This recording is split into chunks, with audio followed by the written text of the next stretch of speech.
أعوذ بالله من الشيطان الرجيم. بسم الله الرحمن الرحيم. قال الملأ الذين استكبروا من قومه لنخرجنك يا شعيب والذين آمنوا معك من قريتنا أو لتعودن في ملتنا. قال أولو كنا كارهين قد افترينا على الله كذبا إن عدنا في ملتكم بعد إذ نجانا الله منها وما يكون لنا أن نعود فيها إلا أن يشاء الله ربنا وسع ربنا كل شيء علما على الله توكلنا ربنا افتح بيننا وبين قومنا بالحق وأنت خير الفاتحين. وقال الملأ الذين كفروا من قومه لئن اتبعتم شعيبا إنكم إذا لخاسرون فأخذتهم الرجفة فأصبحوا في دارهم جاثمين. الذين كذبوا شعيبا كأن لم يغنوا فيها الذين كذبوا شعيبا كانوا هم الخاسرين. فتولى عنهم وقال يا قوم لقد أبلغتكم رسالات ربي ونصحت لكم فكيف آسى على قوم كافرين. وما أرسلنا في قرية من نبي إلا أخذنا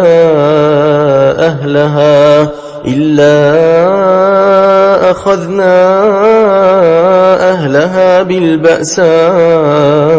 والضراء لعلهم يضرعون. ثم بدلنا مكان السيئة الحسنة حتى عفوا وقالوا قد مس آباءنا الضراء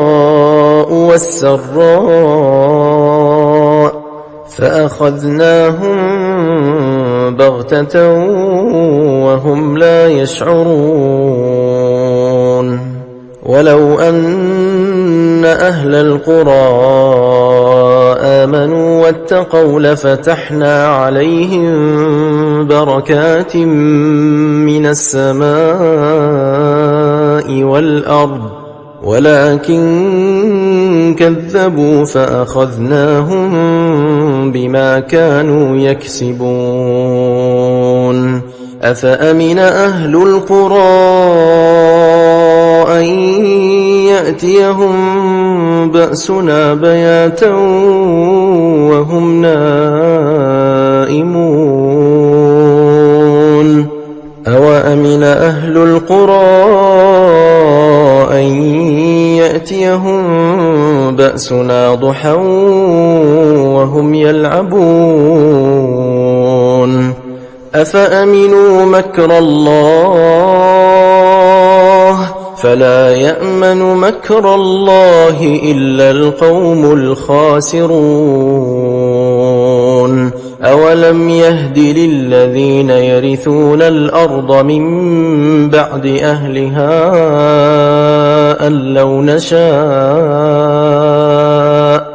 أن لو نشاء أصبناهم بذنوبهم ونطبع على قلوبهم فهم لا يسمعون. تلك القرى نقص عليك من أنبائها ولقد جاءتهم رسلهم بالبينات فما كانوا ليؤمنوا بما كذبوا من قبل كذلك يطبع الله على قلوب الكافرين وما وجدنا لأكثرهم من عهد وإن وجدنا أكثرهم لفاسقين ثم بعثنا من بعدهم موسى بآياتنا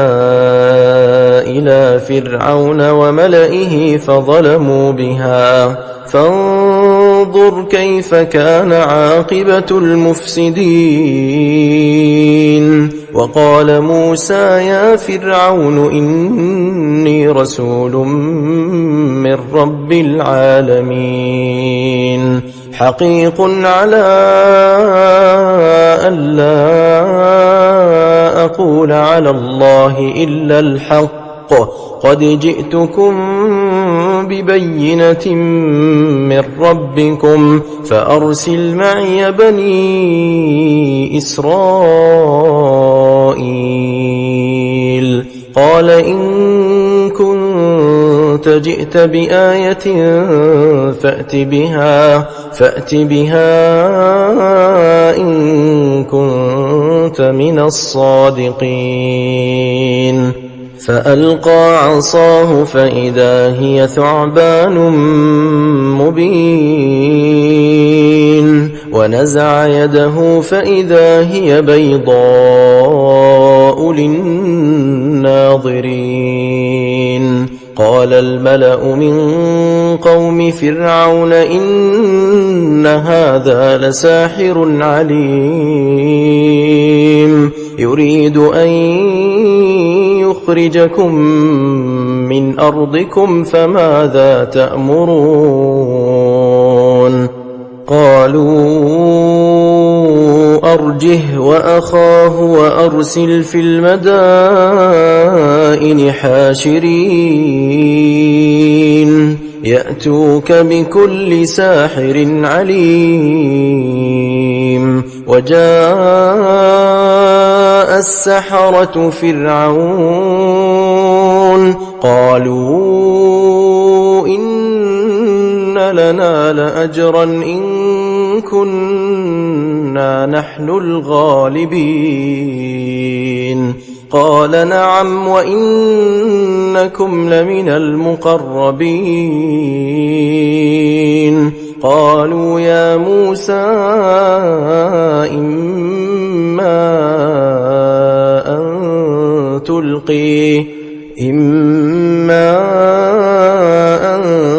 تلقي وإما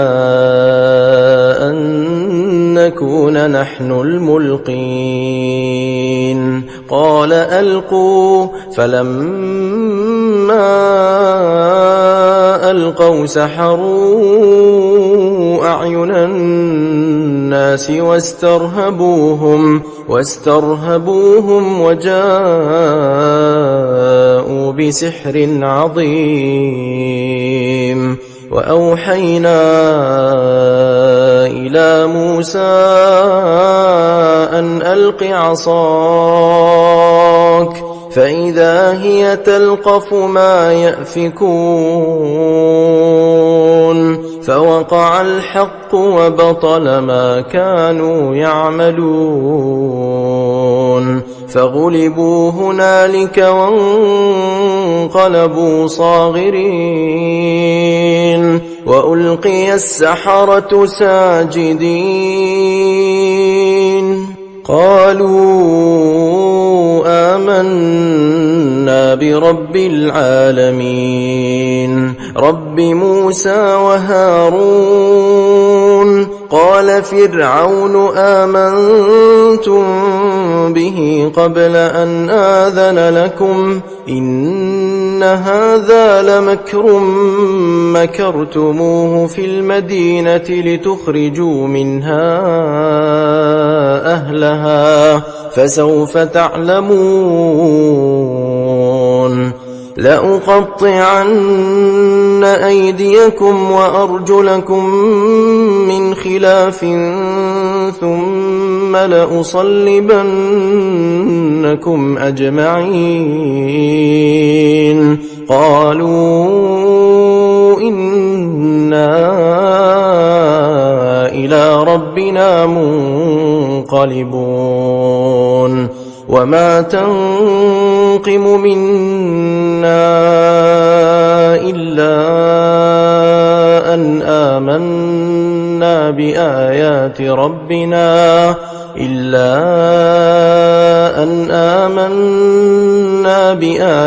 ربنا لما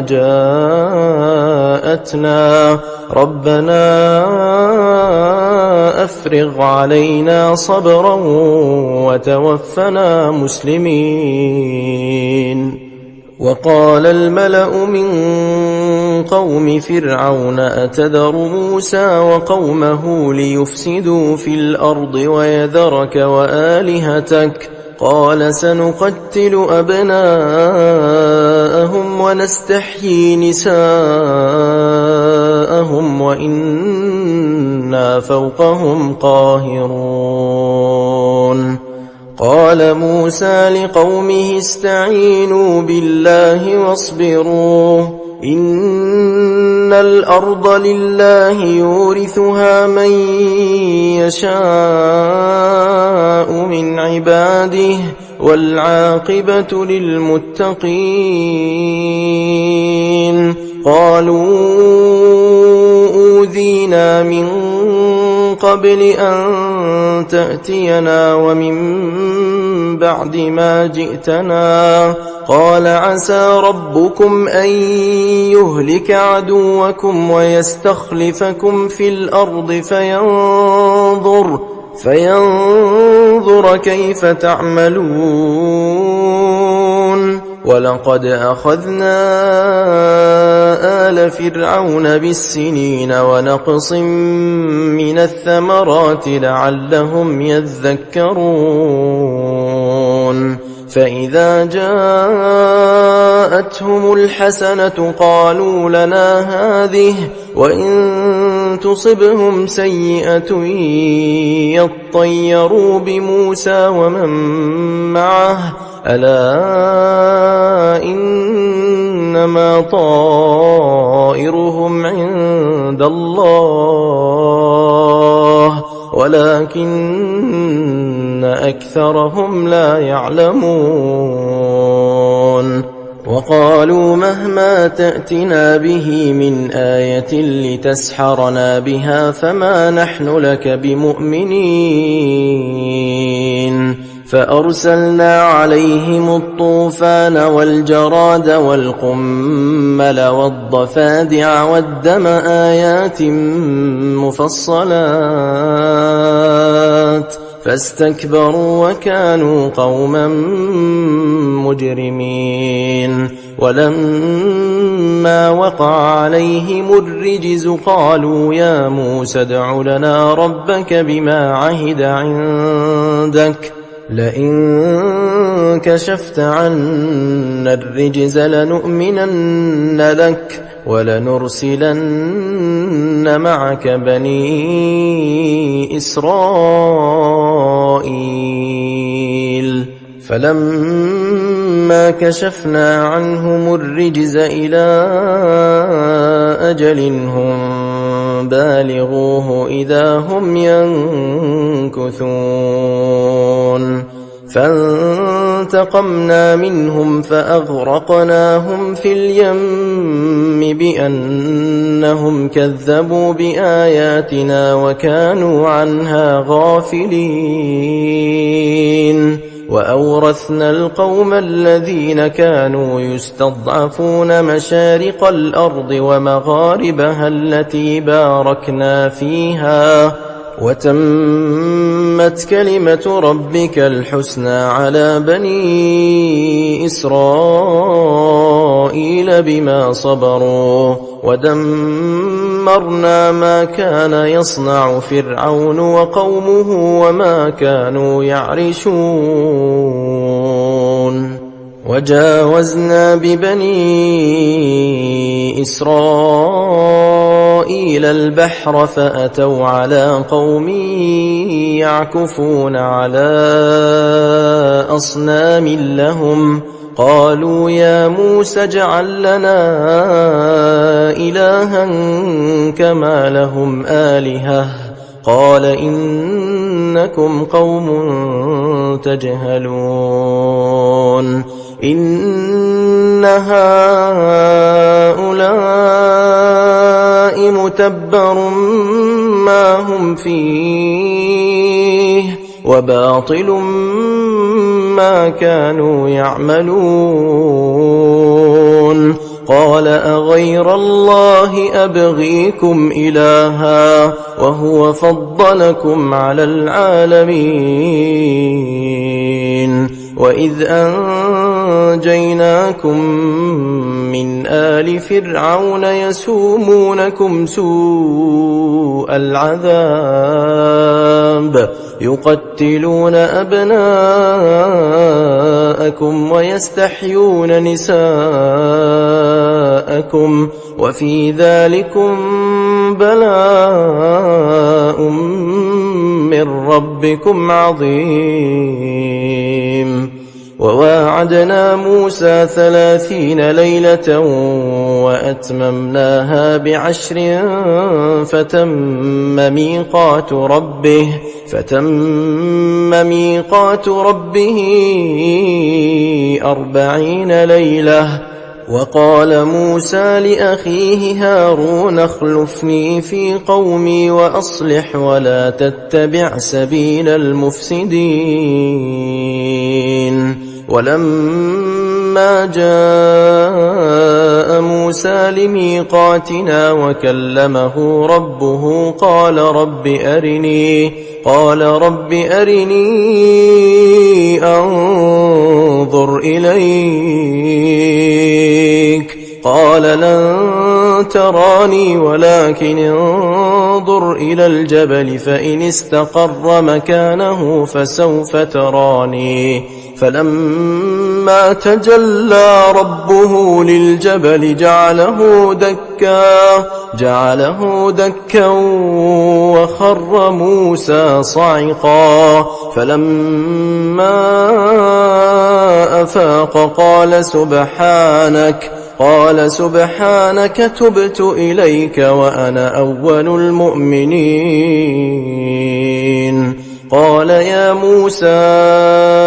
إني اصطفيتك على الناس برسالاتي وبكلامي فخذ ما آتيتك وكن من الشاكرين وكتبنا له في الألواح من كل شيء موعظة وتفصيلا لكل شيء فخذها بقوة وأمر قومك يأخذوا بأحسنها سأريكم دار الفاسقين سأصرف عن آياتي الذين يتكبرون في الأرض بغير الحق وإن يروا كل آية لا يؤمنوا بها وإن يروا سبيل الرشد لا يتخذوه سبيلا وإن يروا سبيل الغي يتخذوه سبيلا ذلك بأنهم كذبوا بآياتنا وكانوا عنها غافلين والذين كذبوا بآياتنا ولقاء الآخرة حبطت أعمالهم هل يجزون إلا ما كانوا يعملون واتخذ قوم موسى من بعده من حليهم عجلا جسدا له خوار ألم يروا أنه لا يكلمهم ولا يهديهم سبيلا اتخذوه وكانوا ظالمين ولما سقط في أيديهم ورأوا أنهم قد ضلوا قالوا لئن لم يرحمنا ربنا ويغفر لنا لنكونن من الخاسرين. ولما رجع موسى إلى قومه غضبان أسفا قال بئس ما خلفتموني من بعدي أعجلتم أمر ربكم وألقى الألواح وأخذ برأس أخيه يجره إليه قال ابن أم إن القوم استضعفوني وكادوا يقتلونني فلا تشمت بي الأعداء ولا تجعلني مع القوم الظالمين. قال رب اغفر لي ولأخي وأدخلنا في رحمتك وأنت أرحم الراحمين. إن الذين اتخذوا العجل سينالهم غضب من ربهم وذلة في الحياة الدنيا وكذلك نجزي المفترين. والذين عملوا السيئات ثم تابوا من بعدها وآمنوا إن ربك من بعدها لغفور رحيم. ولما سكت عن موسى الغضب أخذ الألواح وفي نسختها هدى ورحمة للذين هم لربهم يرهبون. واختار موسى قومه 70 رجلا لميقاتنا فلما أخذتهم الرجفة قال رب لو شئت أهلكتهم من قبل وإياي أتهلكنا بما فعل السفهاء منا إن هي إلا فتنتك تضل بها من تشاء وتهدي من تشاء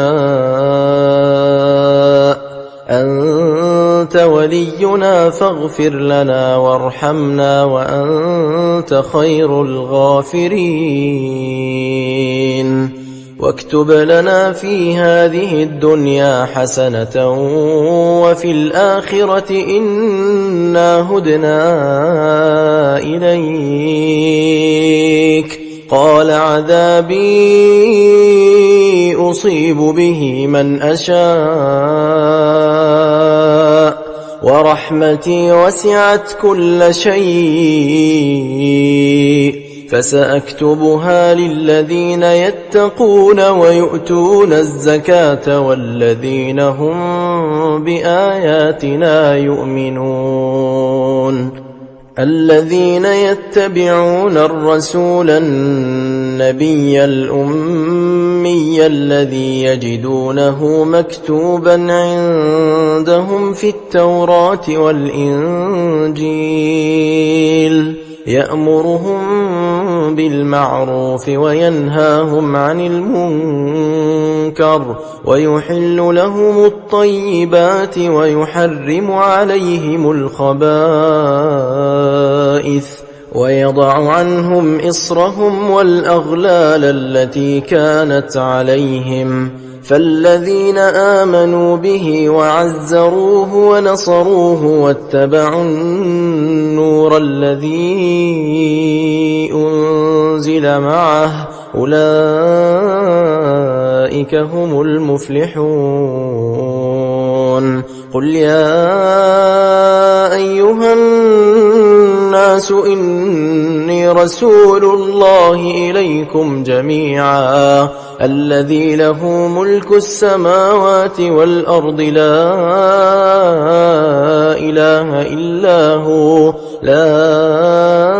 إله إلا هو يحيي ويميت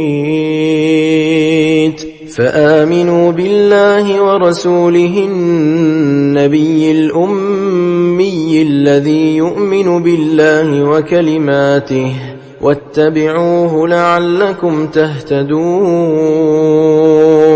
ومن قوم موسى أمة يهدون بالحق وبه يعدلون وقطعناهم 12 أسباطا أمما وأوحينا إلى موسى إذ استسقاه قومه أن اضرب بعصاك الحجر فانبجست منه 12 عينا قد علم كل أناس مشربهم وظللنا عليهم الغمام وأنزلنا عليهم المن والسلوى كلوا من طيبات ما رزقناكم وما ظلمونا ولكن كانوا أنفسهم يظلمون وإذ قيل لهم اسكنوا هذه القرية وكلوا منها حيث شئتم وقولوا حطة وادخلوا الباب سجدا نغفر لكم خطيئاتكم سنزيد المحسنين فبدل الذين ظلموا منهم قولا غير الذي قيل لهم فأرسلنا عليهم رجزا من السماء بما كانوا يظلمون واسألهم عن القرية التي كانت حاضرة البحر إذ يعدون في السبت إذ تأتيهم حيتانهم يوم سبتهم شرعا ويوم لا يسبتون لا تأتيهم كذلك نبلوهم بما كانوا يفسقون وإذ قالت أمة منهم لم تعظون قوما الله مهلكهم أو معذبهم عذابا شديدا قالوا معذرة إلى ربكم ولعلهم يتقون فلما نسوا ما ذكروا به أنجينا الذين ينهون عن السوء وأخذنا الذين ظلموا بعذاب بئيس بما كانوا يفسقون فلما عتوا عما نهوا عنه قلنا لهم كونوا قردة خاسئين وإذ تأذن ربك ليبعثن عليهم إلى يوم القيامة من يسومهم سوء العذاب إن ربك لسريع العقاب وإنه لغفور رحيم وقطعناهم في الأرض أمما منهم الصالحون ومنهم دون ذلك وبلوناهم بالحسنات والسيئات لعلهم يرجعون فخلف من بعدهم خلف ورثوا الكتاب يأخذون عرض هذا الأدنى ويقولون سيغفر لنا وإن يأتهم عرض مثله يأخذوه ألم يؤخذ عليهم ميثاق الكتاب ألا يقولوا على الله إلا الحق ودرسوا ما فيه والدار الآخرة خير للذين يتقون أفلا تعقلون والذين يمسكون بالكتاب وأقاموا الصلاة إنا لا نضيع أجر المصلحين وإذ نتقنا الجبل فوقهم كأنه ظلة وظنوا أنه واقع بهم خذوا ما آتيناكم بقوة واذكروا ما فيه لعلكم تتقون وإذ أخذ ربك من بني آدم من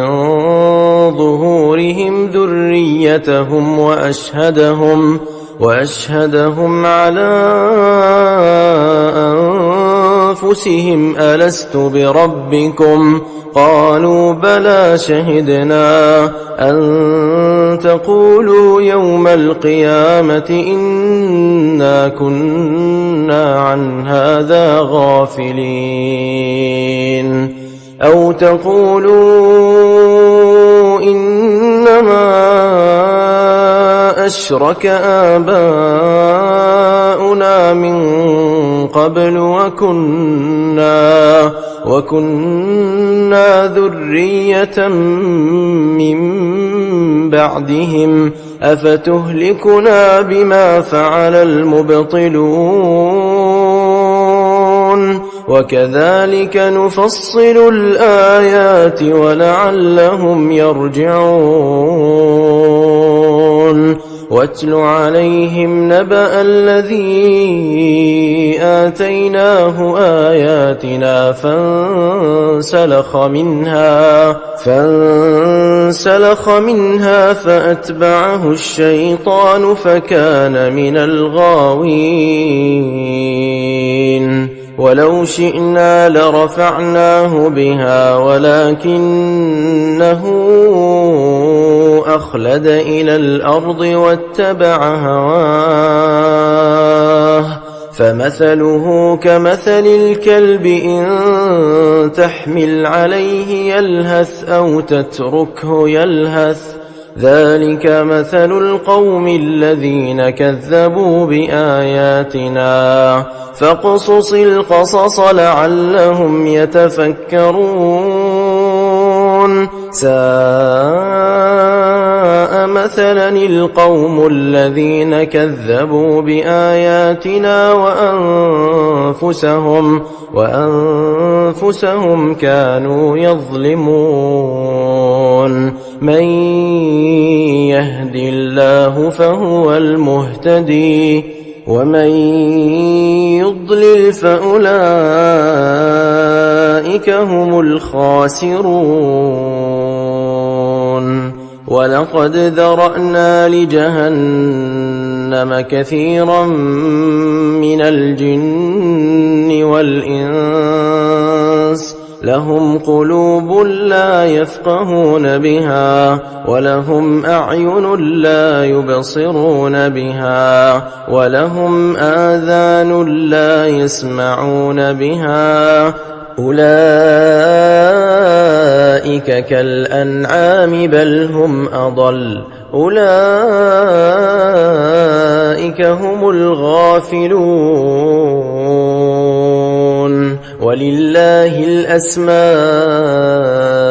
الحسنى فادعوه بها وذروا الذين يلحدون في أسمائه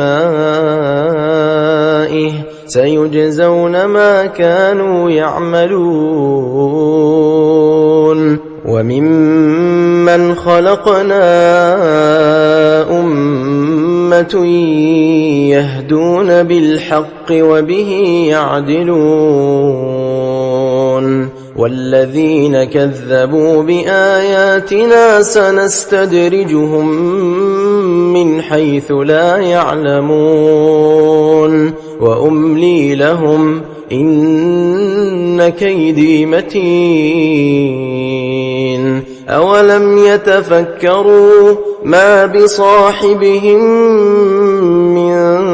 جنة إن هو إلا نذير مبين أولم ينظروا في ملكوت السماوات والأرض وما خلق الله من شيء وأن عسى أن يكون قد اقترب أجلهم فبأي حديث بعده يؤمنون من يضلل الله فلا هادي له ويذرهم في طغيانهم يعمهون يسألونك عن الساعة أيان مرساها قل إنما علمها عند ربي لا يجليها لوقتها إلا هو ثقلت في السماوات والأرض لا تأتيكم إلا بغتة يسألونك كأنك حفي عنها قل إنما علمها عند الله ولكن أكثر الناس لا يعلمون قل لا أملك لنفسي نفعا ولا ضرا إلا ما شاء الله ولو كنت أعلم الغيب لاستكثرت من الخير وما مسني السوء إن أنا إلا نذير وبشير لقوم يؤمنون هو الذي خلقكم من نفس واحدة وجعل منها زوجها ليسكن إليها فلما تغشاها حملت حملا خفيفا فمرت به فلما أثقلت دعوا الله ربهما لئن آتيتنا صالحا لنكونن من الشاكرين فلما آتاهما صالحا جعلا له شركاء فيما آتاهما فتعالى الله عما يشركون أيشركون ما لا يخلق شيئا وهم يخلقون ولا يستطيعون لهم نصرا ولا أنفسهم ينصرون وإن تدعوهم إلى الهدى لا يتبعوكم سواء عليكم أدعوتموهم أم أنتم صامتون إن الذين تدعون من دون الله عباد أمثالكم فادعوهم فليستجيبوا لكم إن كنتم صادقين ألهم أرجل يمشون بها أم لهم أيدي يبطشون بها أم لهم أعين يبصرون بها أم لهم آذان يسمعون بها قل ادعوا شركاءكم ثم كيدون فلا تنظرون إن وليي الله الذي نزل الكتاب وهو يتولى الصالحين والذين تدعون من دونه لا يستطيعون نصركم ولا أنفسهم ينصرون وإن تدعوهم إلى الهدى لا يسمعوا وتراهم ينظرون إليك وهم لا يبصرون خذ العفو وأمر بالعرف وأعرض عن الجاهلين وإما ينزغنك من الشيطان نزغ فاستعذ بالله إنه سميع عليم إن الذين اتقوا إذا مسهم طائف من الشيطان تذكروا فإذا هم مبصرون وإخوانهم يمدونهم في الغي ثم لا يقصرون وإذا لم تأتهم بآية قالوا لولا اجتبيتها قل إنما أتبع ما يوحى إلي من ربي هذا بصائر من ربكم وهدى ورحمة لقوم يؤمنون وإذا قرئ القرآن فاستمعوا له وأنصتوا لعلكم ترحمون واذكر ربك في نفسك تضرعا وخيفة ودون الجهر من القول بالغدو والآصال ولا تكن من الغافلين إن الذين عند ربك لا يستكبرون عن عبادته ويسبحونه وله يسجدون بسم الله الرحمن الرحيم يسألونك عن الأنفال قل الأنفال لله والرسول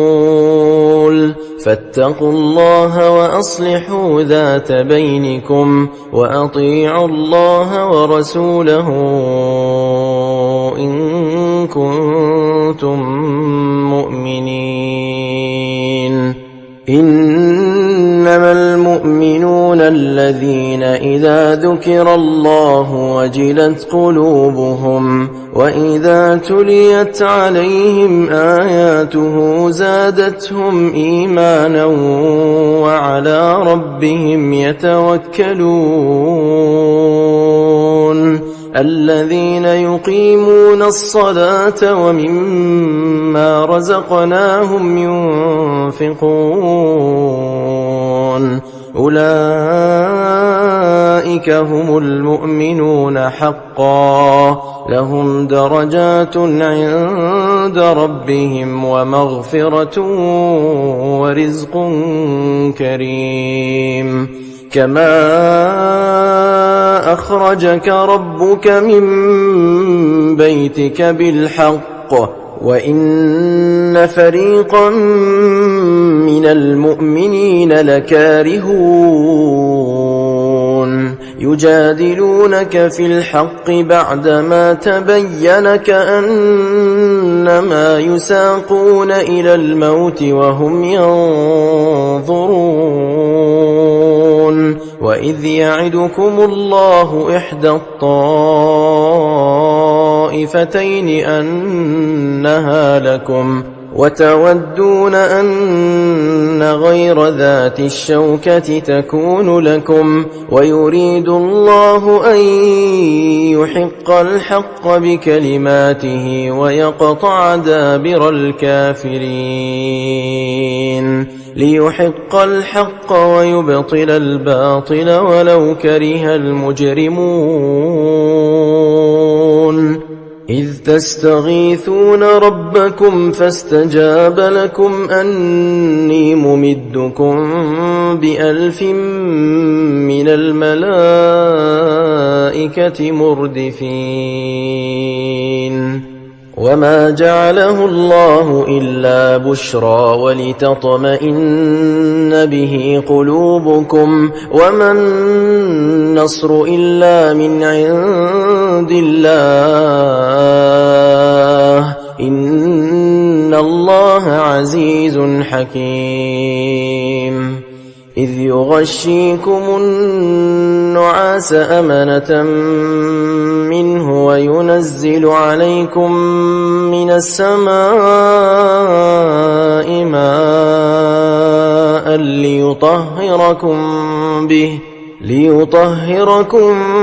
به ويذهب عنكم رجز الشيطان وليربط على قلوبكم ويثبت به الأقدام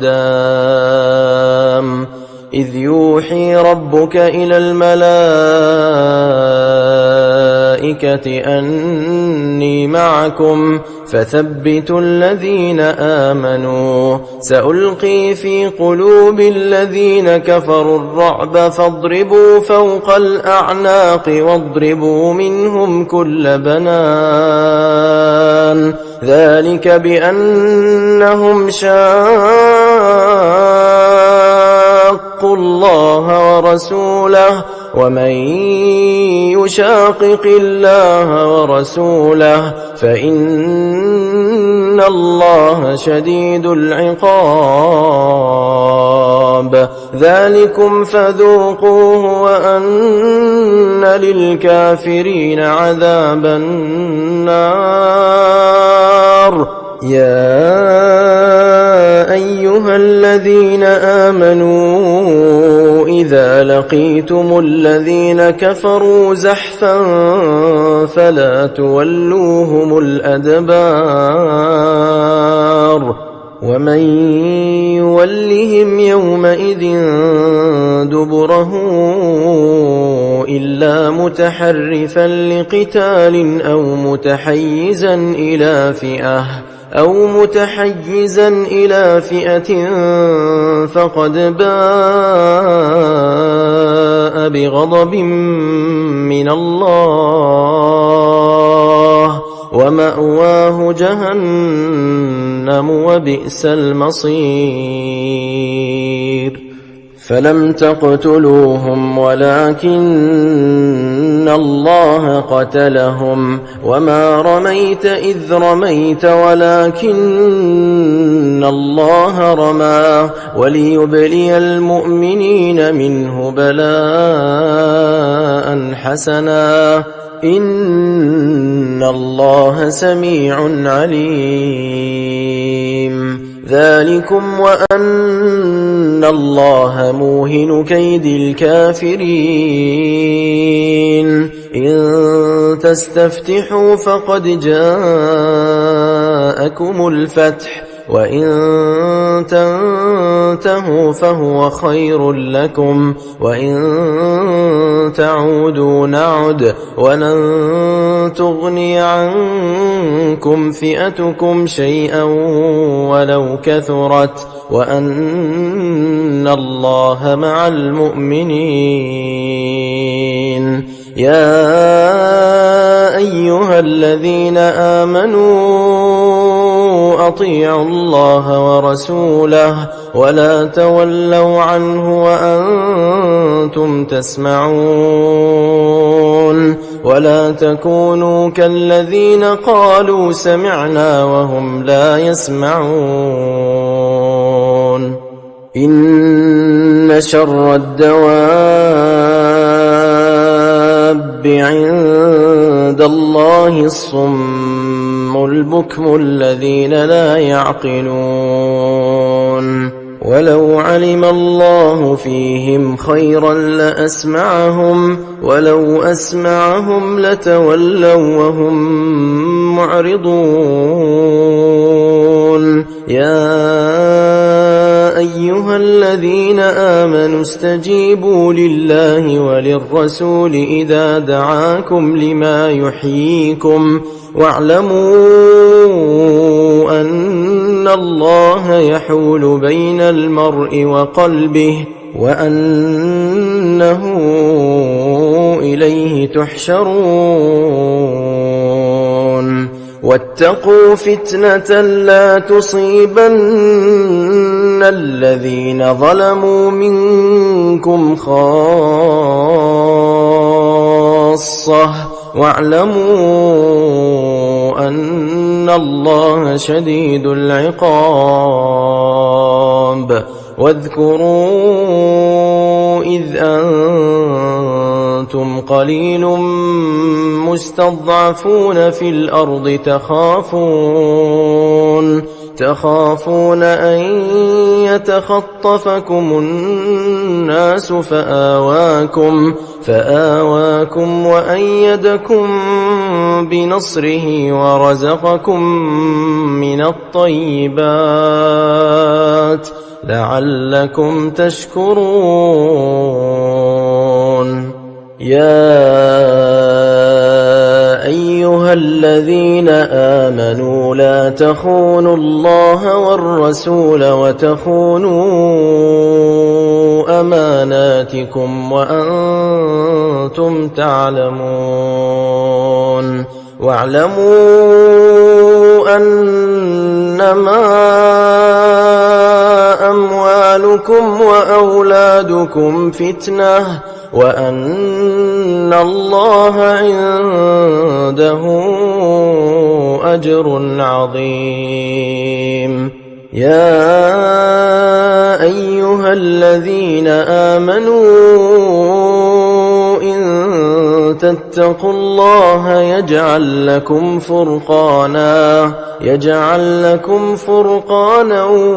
ويكفر عنكم سيئاتكم ويغفر لكم والله ذو الفضل العظيم وإذ يمكر بك الذين كفروا ليثبتوك أو يقتلوك أو يخرجوك ويمكرون ويمكر الله والله خير الماكرين وإذا تتلى عليهم آياتنا قالوا قد سمعنا لو نشاء لقلنا مثل هذا إن هذا إلا أساطير الأولين وإذ قالوا اللهم إن كان هذا هو الحق من عندك فأمطر علينا حجارة من السماء أو ائتنا بعذاب أليم وما كان الله ليعذبهم وأنت فيهم وما كان الله معذبهم وهم يستغفرون وما لهم ألا يعذبهم الله وهم يصدون عن المسجد الحرام وما كانوا أولياءه إن أولياؤه إلا المتقون ولكن أكثرهم لا يعلمون وما كان صلاتهم عند البيت إلا مكاء وتصدية فذوقوا العذاب بما كنتم تكفرون إن الذين كفروا ينفقون أموالهم ليصدوا عن سبيل الله فسينفقونها ثم تكون عليهم حسرة ثم يغلبون والذين كفروا إلى جهنم يحشرون ليميز الله الخبيث من الطيب ويجعل الخبيث بعضه على بعض فيركمه جميعا فيجعله في جهنم أولئك هم الخاسرون قل للذين كفروا إن ينتهوا يغفر لهم ما قد سلف وإن يعودوا فقد مضت سنة الأولين وقاتلوهم حتى لا تكون فتنة ويكون الدين كله لله فإن انتهوا فإن الله بما يعملون بصير وإن تولوا فاعلموا أن الله مولاكم نعم المولى ونعم النصير